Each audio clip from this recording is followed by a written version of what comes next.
Who can you trust? Now that's a really interesting question, isn't it? And basically the fundamental topic of what I want to have an honest conversation with you guys about today, especially with regards to tech media ethics and integrity when it comes to creating videos here on the platform. I want to cover what it means to me and how the lack of it led to the demise of Artesian Builds via its CEO, Noah Katz, or as I like to call him, Dollar Store Starlord. And I don't want to jump on this bandwagon too much if you don't know the full story. I really liked Christopher Yee's video on it, which I will have linked down below for you. And there's been more development since then, but it's a good opportunity to cover a few different topics that I've been wanting to talk to you guys for quite a while now. Ethical standards and money, more specifically affiliate marketing. You know those nasty, horrible product links in the video description that help channels like mine earn literally dozens of dollars a day, and clear up some misconceptions around it, because time and time again, I see so much misplaced and misguided anger that we will hopefully correct today. So integrity, ethics, and money, let me explain.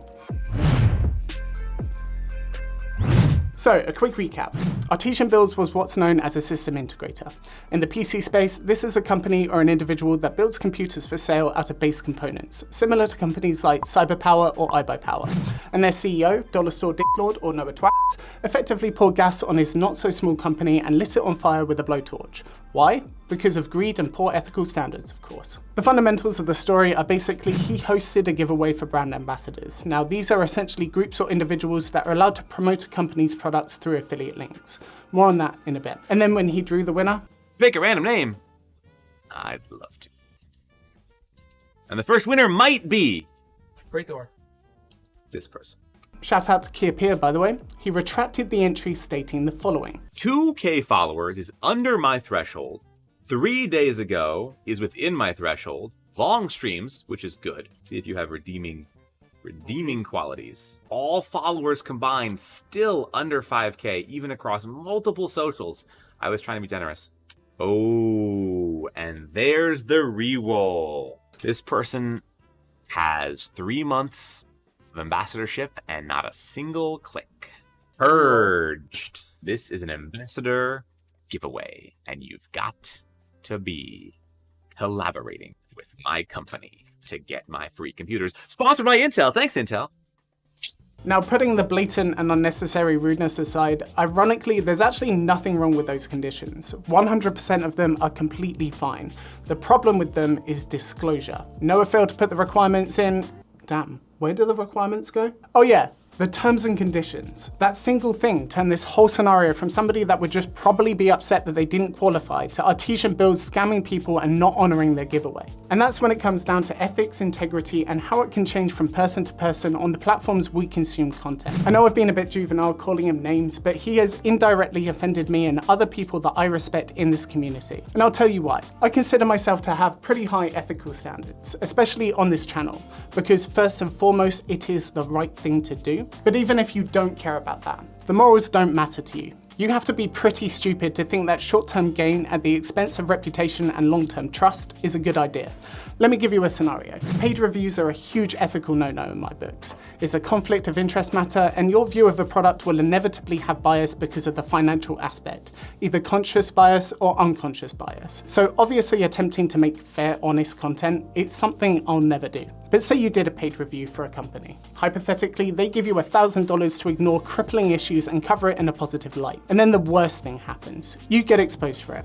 All of the trust in the community that you have spent so long trying to build basically evaporates in a single second, affecting you on so many levels, including financially. So the payout that you took by being unethical actually has a significant probability to cost you more in the future as you grow. You see, trust is one of those things that's really hard to build, but very easy to break.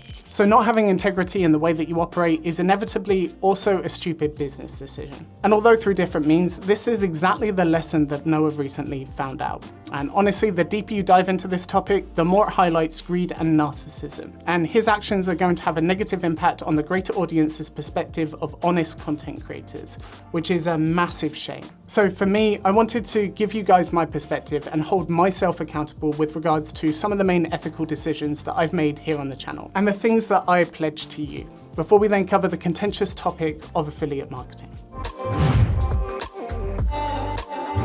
So advertisements and sponsorships. They are okay on the channel and they are currently handled in 3 different ways. YouTube ads, including before and after the content. And in terms of YouTube mid-roll ads, I only actually include them under the following conditions. The video doesn't have a pre-roll sponsor integration, more on that in a bit, and the video is not the most recent video. The reason that I've done it this way is because I think it strikes a good balance, and if you keep up to date with TechLens content, you actually won't see any YouTube mid-roll ads, benefiting the people who enjoy the content the most. Another form of advertisement we engage in is sponsor integrations. These are typically 45-ish seconds long, explaining a product or service from a company, but it will always be disclosed either visually, verbally, or both. But sometimes an entire video will be sponsored by a company. And this is where a bit more thought needs to go into what it is and how it's handled. Of course, it will always be disclosed in the same manner that sponsor integrations are, but the topic also needs to be something that I think is appropriate for you guys and something I think is worthwhile to cover. For either type of sponsored content, I will only say what I believe to be true and will not go outside of that. Not only is it required by law, but it comes back to trust and ethics. An example of this is that I get a few CD key companies that have been sponsors here on the channel, and they often want me to tell you how much that you'll pay for a CD key. The only problem with that is that prices fluctuate. And if I say that you can pay that price and then you can't, it becomes a misrepresentation of what they offer, and that is just unacceptable. As for reviews on the channel, no paid reviews. Honestly, I don't think it's possible to separate the financial aspect and the opinions and analysis required for the review.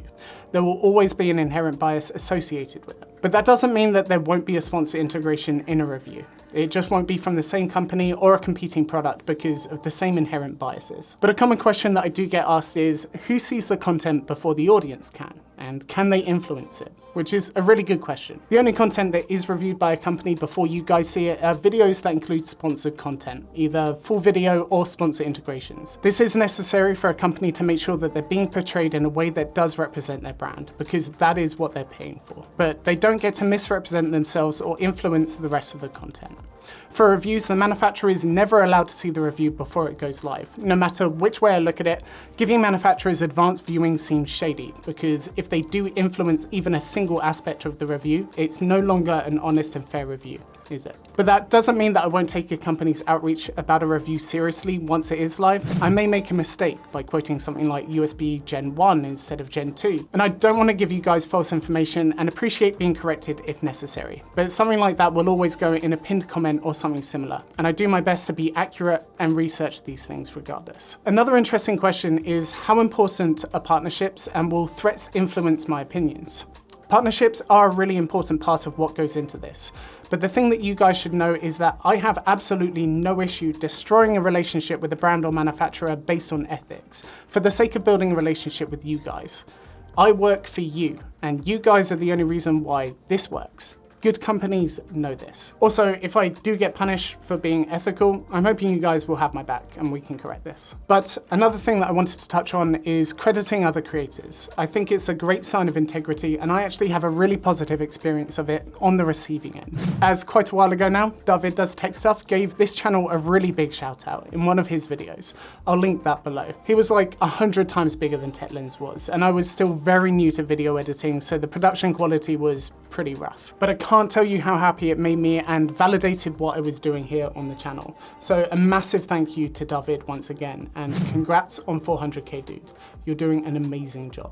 And comment below if you found this channel through that video. It'll be interesting to see how many of you are here. Also, don't be too quick to judge other people. Just because their content is similar and there is no credit doesn't mean that it has been ripped off. There's been several massive channels that I respect covering the exact same topics and content that we do. But I do not doubt for a second that this is anything more than coincidence, as there's a finite amount of sources and topics and their opinions just closely align with my own. I'm sure as we progress, there's going to be many more situations outside of that list. And if there is anything more specific that you want to know that I haven't covered, please feel free to ask in the comments below. I'll do my best to answer them. But ultimately, I'm not naive. I know that not everybody feels the same way or as strongly about this. Clearly, Noah didn't. So you guys should really do your best to figure out who you trust on the platforms that you consume content. No one can promise that they're going to get everything right 100% of the time. In fact, if they do, that's probably a red flag. All that I can promise is that I will do my best. This doesn't mean that I'm not going to get things wrong or have a different perspective from someone else. But your job as the reviewer is to appropriately weigh the advice from people that you trust.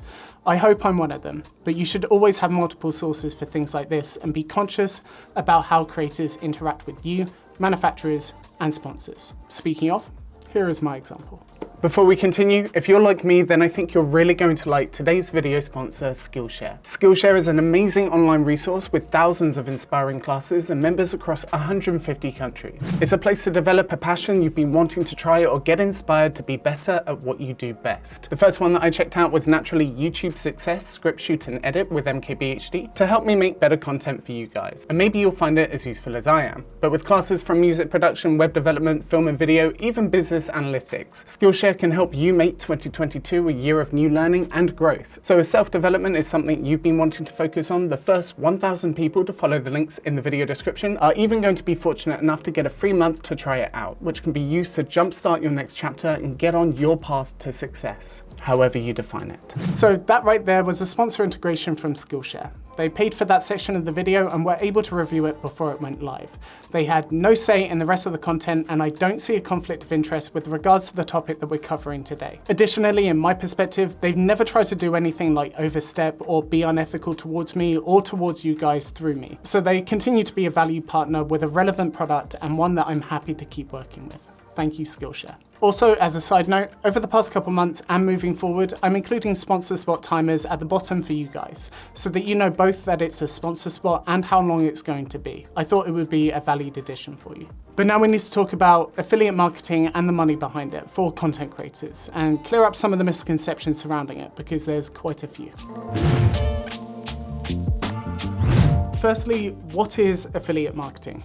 As defined by Oxford Languages through Google, a marketing arrangement by which an online retailer pays commission to an external website for traffic or sales generated through its referrals. For me specifically, I use Amazon Affiliate primarily, but a couple other partners are on Impact. It's a popular affiliate marketing platform. So I can speak more specifically about the programs that I use as a tech publisher, but also the industry as a whole. And to do this, we're going to answer some questions that should clear up some misconceptions out there. So the best place to start is, how do the links work from a content creator's perspective? Well, basically anything I talk about or show in a video that's relevant or might interest you guys, I'll generate a link for in the affiliate platform. This link will be associated with the product you're expecting to see and my account. So when somebody clicks on the link, it attributes that click to TechLens. So the next question that people often get wrong, actually, is how does this translate to somebody getting paid? Well, in the greater world of affiliates, it very much depends on the terms and the contract that you have with the retailer. But popular types are performance-based, such as a commission of a sale, and pay-per-click, which is regardless of purchase. Pay-per-click really isn't that common compared to performance-based, and especially isn't common in tech. There's also nuances based on first-click and last-click attribution and how the retailer has their program set up, but that's probably outside of the scope of this video. For me personally, the ones that I use are a commission based on sale for qualifying purchases. For tech products, it can range, but it's roughly around the 3% mark. It can be higher, it can be lower. But for other categories, it's usually significantly higher than that. It's just that tech is pretty low. But I do want to make clear that no money exchanges hands without the purchase of a product. And I want to make it clear that it is 100% your choice to make that purchase. But I think the rest can be summed up by answering this question in the comment section of a recent video of mine. Why are you even putting out affiliate links to these massively overpriced cards on Amazon and similar statements accusing creators of conspiring against consumers and being in on the GPU shortage because they can apparently make more money from purchases? This was my response. A few different things here. I can't keep track of the price of everything till the end of time for every video. I hope this situation is going to get a lot better in the coming months and people will still find this content relevant or useful way into the future. You have to plan for things. You can check the price using the links as a reference point for the content. I would like to firmly state that I am not asking anyone to buy anything. Your decisions are 100% your own. I understand that it's easy to think make money equals bad, rolling in is millions of dollars, but the fact is currently it equates to a few $100s a month, which 100% goes into equipment and making better content for you guys. And the best part is, viewers can support people that you value by essentially reallocating Amazon's funds. So I'll personally always try to use the links of creators I value because my mentality is, who would I rather get that 3%? Amazon or the person that put in the time? And I'm not even paying. Amazon is. That's kind of perfect. And with regards to benefiting from overpriced GPUs because I apparently make more money, the thing that you have to go back to is the whole ethics that we spoke about earlier. If someone on here is saying $3080, $1,800, buy, you should probably be a bit suspicious of that. And you also have to remember that 3% on $1,800 is a lot less compared to if many people can buy GPUs at the price that they should be sold at. But personally, in the context of the GPU situation, I spend a stupid amount of time in data gathering, tracking prices and stock levels to help you understand the market and hopefully buy a graphics card at a price you're happy with. And how much profit that I can make on those sales is not even close to being a priority. Your trust in doing the right thing is. And if a hit to my finances is a byproduct of that, I'm happy to live with it. But I know that this is a touchy subject and I know that somebody's going to get offended by something. All that I can do is be transparent with you guys and hopefully you'll understand my standards on this channel. Then you can make up your own mind if you can trust me. But I hope you enjoyed this video. Get subscribed, turn on notifications to make sure that you don't miss future TechLens content. Next up will be April's GPU update, which given the data should be really quite interesting. Otherwise guys, a like is always appreciated and I hope you have an amazing day.